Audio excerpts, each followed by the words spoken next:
Are you stuck at 2 minutes per 100 freestyle? Here is what you're actually doing wrong. So you're swimming, you're putting in the work every single session, and you're still stuck at the same pace you were 6 months ago. 2 minutes per 100 freestyle. Every single time. Now let me tell you that I know this situation because I make polls on YouTube where I ask people, what's the problem? And maybe I counted about 60 to 70 swimmers in the last year alone, and almost every single one had this problem. And the thing is not about a fitness problem. It's almost always a technique problem. Specifically, the one of the 4 that I'm going to show you today. And honestly, make sure that you stick around until the end, because one of the mistakes nobody really talks about, and it's probably the one killing your pace right now for months without you even realizing it. Hi, I'm Alex Coci. I competed in London 2012 Olympics, and now I coach adult swimmers who are teaching themselves or they're self-taught mostly, and I work with probably thousands of swimmers by now. Now let me tell you something that it's actually true. So if you're fit, that means you're not lazy, right? Because otherwise, how can you be fit, right? So basically, you're showing up to the pool regularly, and you're still stuck at 2 minutes per 100 meters or 100 yards, depends on how you count it. And this video is specifically that will help you to go under that. And by the end of the video, you'll understand exactly why your pace has been plateaued, and you have 4 specific fixes that you can try today or this week. And you're probably going to drop about 10 to 15 seconds of your 100 in the next month or so if you're actually going to do this stuff. I mean, if you're actually going to practice it, obviously, and actually put the work in. But yeah, the changes are real, and if you follow everything, you are going to get there.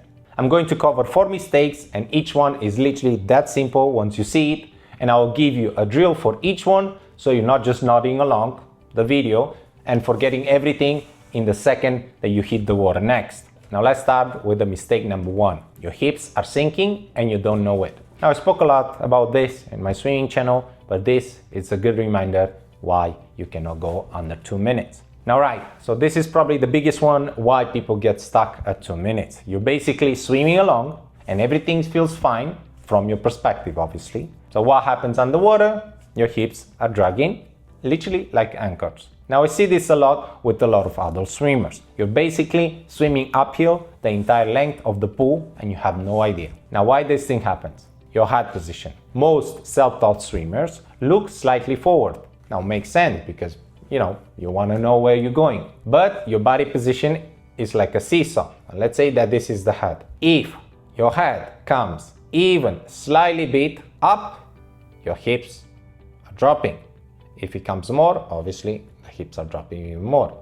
That's basically simple physics. Then you basically, as you travel through the water with this position, the frontal resistance of the water hits you, and with each stroke you move, you're moving harder and harder and harder, as supposed you'll be flat and moving through the water.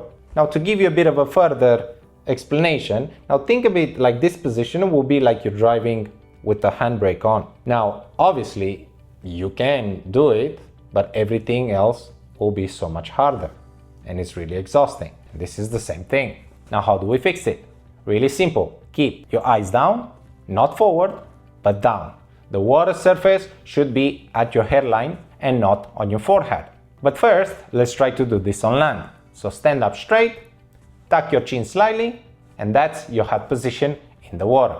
Now keep that and try to reach forward and feel how your back stays flat, and that's exactly what we want in the water. In the water, we're going to do 425s, fingertips touching your thighs, kicking only, and your head completely neutral, eyes looking straight down. Focus here on the feeling of the hips near the surface of the water. They don't have to be perfect at this point, but you just need to feel them higher than they were before. Do about 4 reps, or actually you can even make it 6 if this is a new feeling for you. Now only that fix alone will probably save you about 15 to 20% of your energy per each length. But the next one is where the most 2-minute swimmers are really bleeding time. Mistake number 2, your catch is doing nothing. So your hand enters in the water and then just slides forward before it does anything. So basically, you're just moving through the motion without catching anything. I see this constantly, and probably this is the most common technical error that I see in adult self-taught swimmers. You've been told to extend and to reach, but then you're extending on the surface, you're gliding forward, then whenever you need to catch, you're basically losing pressure on every single stroke. So you're basically wasting about 8 to 12 inches or about 30 centimeters of potential propulsion before you even start pulling. Now think of it like this. Imagine that you're trying to climb a rope, but instead of actually grabbing the rope, each time you place your hands on it, you're literally sliding down the rope and then you just catch it halfway. Now the thing is, and I could be wrong about this specifically, but I think most people learn from my videos that shows a long glide phase and then they copy the glide without understanding it's meant to be an underwater catch and not a surface slide. Does it make sense, or am I over explaining this? So the way we fix it is that fingers are pointing down at the entry, not forward, but actually down. But actually, let me back this up. Let me show you on land first. Now stand up, reach with one arm forward like you're about to do the stroke. Now rotate your shoulders. Now press your palm down so your fingertips are pointing to the floor. Now elbows come up slightly. And then do you feel that? And that's the catch position. So basically you're setting up to grab water from the very start of your stroke. Now in the water, hand enters shoulder width apart with fingertips pointing down and then forward as you glide through the stroke, then immediately down, forearm will follow and then pull back with the glide and not sliding too long through the water. You grab and pull. Now as a drill, we're going to do single arm freestyle with a non-stroking arm at your side. You're going to do 6 strokes with your left arm, 6 strokes with your right arm. Focus here on the feeling of fingertips down to the moment that you finish your slide glide, and if you cannot feel it, you're probably still reaching forward way too long. One of the mental cues that I constantly saying on this channel is reach over the barrel. If you're reaching over a big barrel in the water and grabbing the far side, and that's the arm position, and that's it. Do 4 25s, rest 20 seconds in between, and don't rush on this one. Mistake number 3, you're breathing way too late. Right, so this is probably the one that nobody really talks about. And honestly, this might be the single biggest reason why you're actually stuck at 2 minutes and not moving forward. Most swimmers at this level who actually plateau, that are actually turning their head to breathe way too late in their stroke cycle. By the time you're actually inhaling, you're already in the pulling phase of the opposite arm. Your rotation is off, your body position collapses, and you're basically spending a massive amount of energy just to get air. And here the fix is about timing and not the effort. So the way we fix it is that you need to start your head rotation when either your stroking arm enters in the water, not whenever it's halfway through the pool. Think of it like this. Think of a smooth movement. The arm enters in the water, your head begins rotating, and by the time the other arm is about to exit the water, and that's whenever your mouth is already at the surface, ready to take a breath. So the drill we're going to work on here, it's catch-up drill with the breathing focus, with both arms, as one arm waits in front while the other one completes a full stroke. And this basically slows everything down so you can actually feel the timing. Do about 4 25s. On every breath, just start your rotation as the lead arm starts entering in the water. And you're probably going to get it wrong at first for the first couple lengths, but that's fine. That's actually the point. And mistake number 4 is that you're kicking from the knees. And last one, and this is probably one of the subtle ones, but here it could actually be from few different things going wrong here. But the most common version I see is actually kicking from the knees down instead of from the hips. And most adult swimmers, especially the ones that are coming from the running background, and probably 80% of the triathletes who I work with, have the cycling and the running movement patterns that's deeply ingrained into their brain. So whenever they're trying to kick, they bend their knees slightly a bit more than it should be. So basically with a big knee bend, lots of energy and almost zero propulsion. Now this is probably going to make you really tired from not getting almost anything back to you. Your kick should come from your hips. Your legs should be relatively straight, not rigid, but there is a soft bend in the knee.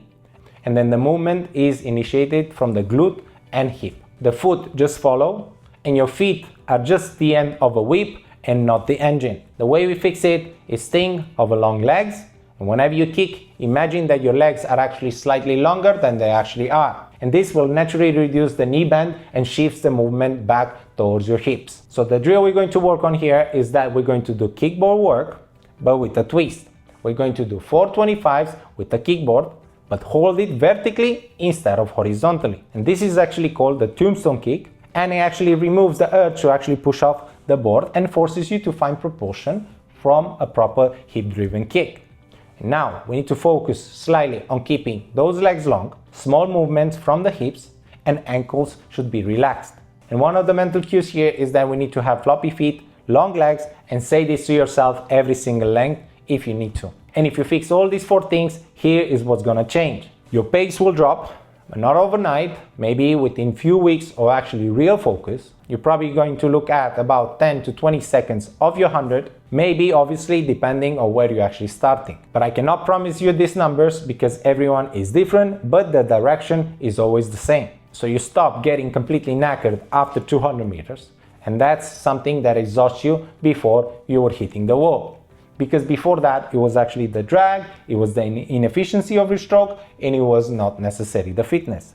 Fix the technique and suddenly your fitness will improve, which actually is there, I assume. And honestly, the confidence boost is actually massive. It's when the moment you actually realize that the swimming actually clicks, and hopefully you can go under 2 minutes. And if you're still watching this, it tells me that you're not a lazy swimmer. You're just a swimmer who has been working hard until this point, but without the right information. And that's a solvable problem, and this is how you solve it. Join my Ocean Swim School if you want to accelerate this. The free community has loads amount of resources. You can interact with the people in the community, and also good swimmers are actually working through the exact kind of plateau. Premium opens that I can analyze your actual stroke video, and I will tell you exactly what you need to fix. Not generic tips, just your stroke, your problems, link in the description. Write me in the comments because I read every single one and I try to answer all of them. And not only that, sometimes I make videos based on what people say down here, and it's worth telling me. And if you haven't watched the other freestyle videos, please watch them next. Alright, that's it. Go and fix it.